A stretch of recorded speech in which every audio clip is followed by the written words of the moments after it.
Bonjour à tous. Dans l'actualité de ce lundi 15 décembre, à 2 semaines de Noël, les magasins ouvrent également le dimanche. L'occasion pour les retardataires de trouver peut-être la bonne idée de cadeau. C'est surtout l'occasion d'éviter la foule du samedi. Le colonel Montaletan quitte ses fonctions pour une nouvelle mission, la retraite. Avant son départ, l'ensemble des sapeurs-pompiers a tenu à rendre hommage à celui qui est à la tête des équipes vendéennes depuis plus de 10 ans. Enfin, lancement des festivités aux Herbiers depuis 3 ans. Une parade permet de faire patienter jusqu'à Noël. Il n'y a plus d'excuses, les magasins sont désormais ouverts tous les jours jusqu'à Noël. Depuis hier, les grandes enseignes accueillent en effet les clients, même le dimanche. Ces journées sont toujours bonnes à prendre pour le consommateur, comme a pu le constater Paul Burgot dimanche matin à La Roche-sur-Yon. Dimanche, jour de repos, apparemment pas pour tout le monde. À 10 jours de Noël, les plus stratégiques misent sur cette journée en pensant être plus tranquilles pour remplir leur hotte. On est venu ce matin pour qu'il y ait un peu moins de monde que cet après-midi. Justement, il n'y a pas trop de monde, donc c'est plutôt pratique pour ça. Ouais. C'est agréable le dimanche. On pensait qu'il allait y avoir plein de monde aux flâneries, puis en fait c'est plutôt calme. Problème, ils ne sont pas les seuls à raisonner de cette manière. Et si le matin est calme, dans les rayons on sait que l'après-midi reste le moment du rush, que ce soit dimanche ou pas. On n'a pas trop de monde aujourd'hui pour le moment, mais ça va arriver, je pense, vers 16h. Là, on réapprovisionne les rayons, on remet tout dedans, on blinde un maximum pour que les gens aient tous les produits qu'il leur faut. On regarde, on compare ou on teste, mais on n'achète pas forcément. Après tout, il reste encore le week-end prochain pour finir sa liste. Flâner, profiter de l'ouverture de ce dimanche. Surtout regarder, faire un petit repérage et puis après on reviendra. Revenir la semaine prochaine, pourquoi pas. Gare cependant à la cohue, les prochains jours risquent d'être les pires pour faire les magasins. Effectivement, sur les 2 périodes de Noël, on est vraiment en pleine tempête commerciale. Donc c'est vrai qu'on retrouve les gros rushs comme à chaque moment de ces années. Certaines poupées ou caméras sont déjà en rupture de stock. Il va falloir miser juste pour que le Père Noël ne vienne pas les mains vides. Et rappelons que la loi Macron propose 12 dimanches d'ouverture dans l'année contre 5 actuellement. Quels sont les métiers qui existeront demain? Comment travaillerons-nous en 2038? Les jeunes des lycées se sont posé ces questions grâce à une exposition itinérante, une exposition proposée par le Conservatoire national des arts et métiers. La semaine dernière, elle était installée au lycée de Lattre de Tassigny à La Roche-sur-Yon. Ici, pas de panneau d'information, mais plutôt un jeu de rôle. Les lycéens ont été invités à se projeter, à imaginer leur futur dans un monde en perpétuelle évolution. Les métiers sont complètement dans la lignée des thématiques, des problématiques d'aujourd'hui. On va parler des métiers liés à l'énergie, liés au transport, liés à l'habitat. Donc toutes les questions qui sont posées dans le scénario, en fait, qui sont amenées, toutes les problématiques sont des problématiques actuelles. Le réchauffement climatique, la raréfaction des énergies. Mais l'objectif, c'est de se dire... Qu'est-ce que ce sera dans 25 ans? Quels seront les nouveaux métiers qui pourront apparaître? Et puis faire émerger de nouvelles idées également. Il a connu le naufrage du pétrolier Prestige en 2002. Il a vécu la canicule en 2003 et un autre naufrage, celui d'Artémis en 2008. Et que dire de la tempête Xynthia en 2010? Le colonel Montaletan a dirigé ses équipes de sapeurs-pompiers sur toutes ses missions. Aujourd'hui, c'est une nouvelle qu'il entame, celle de la retraite. Avant son départ, un hommage lui a été rendu à l'occasion de la cérémonie de la Sainte-Barbe au Conseil général. Et puisque l'homme reste très discret, nous sommes allés à la rencontre de ceux qui l'a côtoyé. Reportage de Carlo Laboureux sur des images de Grégoire de Châtillon.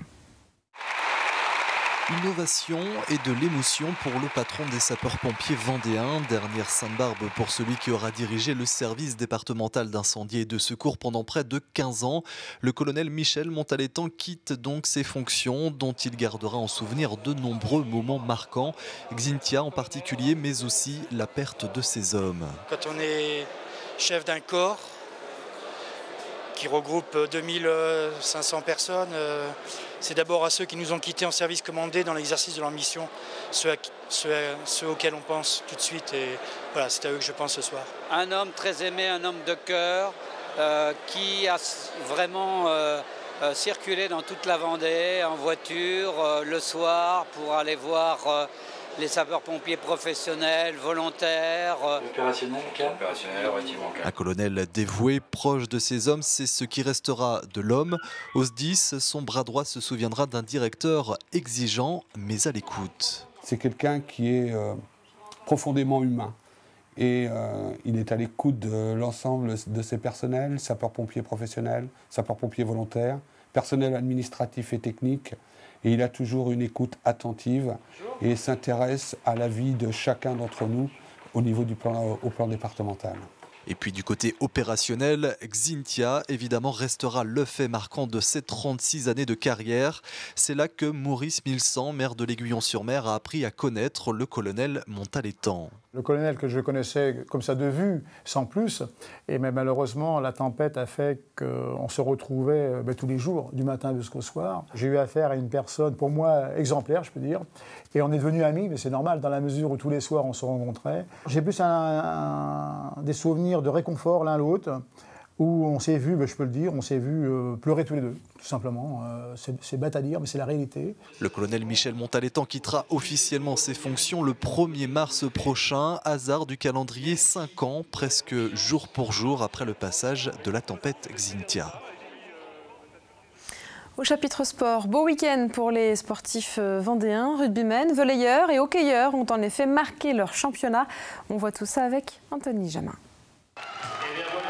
On commence ce résumé sport par la très belle victoire de La Roche-sur-Yon, maillot noir sur Meudon en hockey sur glace.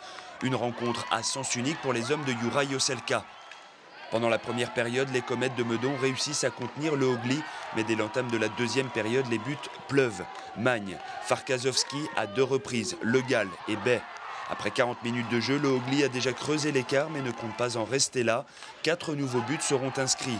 D'abord Kevin Otino, puis Camille Rajnoa et enfin Magnus Lindgren par 2 fois. Les Aigles qui occupent actuellement la première place au classement recevront le week-end prochain Roanne, avant-dernier de la poule A. En volleyball, après les défaites contre Conflans et Brive la semaine dernière, les Herbretais maillot bleu ont repris du poil de la bête face à Mérignac. Après une entame de match à l'avantage du sport athlétique mérignacais, les hommes de Mohamed Benani inversent la tendance et remportent ce premier set sur le score de 25-22. Le second set sera la copie conforme du premier à l'avantage une nouvelle fois des Herbiers.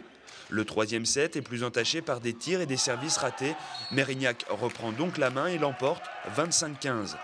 Après leur résultat en dents de scie des derniers matchs, les Herbiers veulent la victoire et ils l'obtiendront en remportant ce quatrième set 25-17. Les Herbiers s'imposent donc 3-7-1, un résultat qui fait du bien avant la trêve hivernale. En Fédéral 3, La Roche-sur-Yon, maillot blanc et rouge, recevait Surgères. Ouverture du score par les visiteurs dès la 6e minute sur pénalité. 8 minutes plus tard, sur cette belle action collective, le FCY marque son premier essai, transformé dans la foulée. 7-3 pour La Roche-sur-Yon, puis 7-6 pour Surgères, ayant marqué une nouvelle pénalité à la demi-heure de jeu. Au retour de la pause, Surgères marque son premier essai, mais non transformé. La Roche-sur-Yon en profite pour inscrire une pénalité, puis 3 minutes plus tard, un nouvel essai transformé pour les hommes d'Anthony Thomas.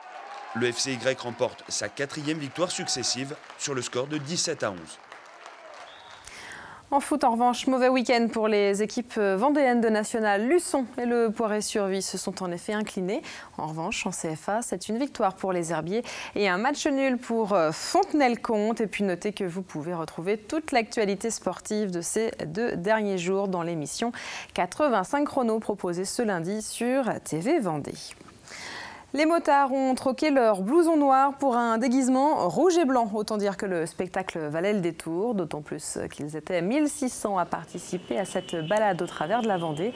Les motards sont partis de La Roche-sur-Yon samedi en début d'après-midi. Ils se sont ensuite arrêtés au Sables-d'Olonne avant de reprendre la route jusqu'à Talmont-Saint-Hilaire. L'argent récolté lors de la pause goûter sera reversé au Resto du Cœur. Autre ambiance, mais tout aussi festive aux Herbiers. Une parade lance en effet les rendez-vous de fin d'année. L'événement existe seulement depuis 3 ans, mais il est déjà devenu incontournable. Reportage de Grégoire de Châtillon. Attention, le départ de la parade est imminent. Et tu surveilles qu'à moins de quart, il soit bien parti. Ce soir, c'est 8 chars accompagnés de 350 bénévoles devant un public plus qu'au rendez-vous. Les super bien parti. Je pense que les gens n'ont pas eu peur de se faire arroser par la pluie et tout, c'est cool. Il y a tout le monde, il y a tous les bénévoles, tout se passe bien, il y a les bichards et tout fonctionne. Et ça, c'est une grande, grande réussite. Fanfares, commerçants et associations se sont unis pour faire la fête. C'est génial, c'est génial. Après, il y a de la neige, il y aura plein de neige, partout. C'est génial. En effet, ce char étrange, avec son équipe de pingouins tordus et son savant fou, fabrique de la neige. C'est magnifique, c'est super beau. C'est génial. Bon enfant. Ouais, super, c'est Noël. Noël un peu avant l'heure pour les enfants qui passent de l'igloo au poulet pour découvrir le Père Noël, tout ça dans une ambiance festive. Une grande parade réussie ne s'improvise pas. Ça fait 4 mois qu'on travaille dessus avec plein de monde, quoi, tout le temps, tous les jours. Pendant 1h30, la grande parade de Noël des Herbiers a donc une fois de plus réussi samedi soir à émerveiller le regard des petits et des grands enfants. Et découvrons à présent les rendez-vous de la semaine. Depuis ce lundi et jusqu'à demain, mardi, l'avenir des pêcheurs est au cœur des débats. Les ministres européens de la pêche sont en ce moment réunis à Bruxelles. En jeu, la diminution des quotas. Une diminution qui devrait durement toucher les professionnels vendéens. Mercredi, J-7 avant Noël, la rédaction de TV Vendée vous propose donc un journal spécial consacré aux fêtes de fin d'année. On parlera de cadeaux, de recettes, mais également de solidarité.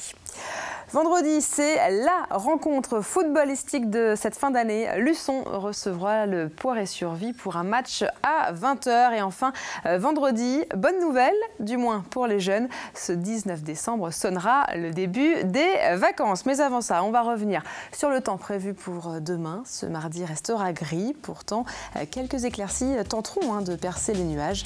Les températures seront de saison avec un maximum de 13 degrés sur l'île de Noirmoutier. Et le point complet sur la météo, c'est dans quelques minutes. Et puis encore un mot avant de refermer le journal. Vous avez jusqu'à demain pour participer au Noël du cœur de TV Vendée. L'idée est simple, vous apportez un ou plusieurs jouets neufs ou en bon état. Ils seront ensuite redonnés au Resto du Cœur et dans le même temps, vous pourrez suivre l'enregistrement de l'une des émissions de la chaîne, dont évidemment le journal d'actualité. En attendant, c'est la fin de cette édition. Merci à vous de nous avoir suivis. À demain.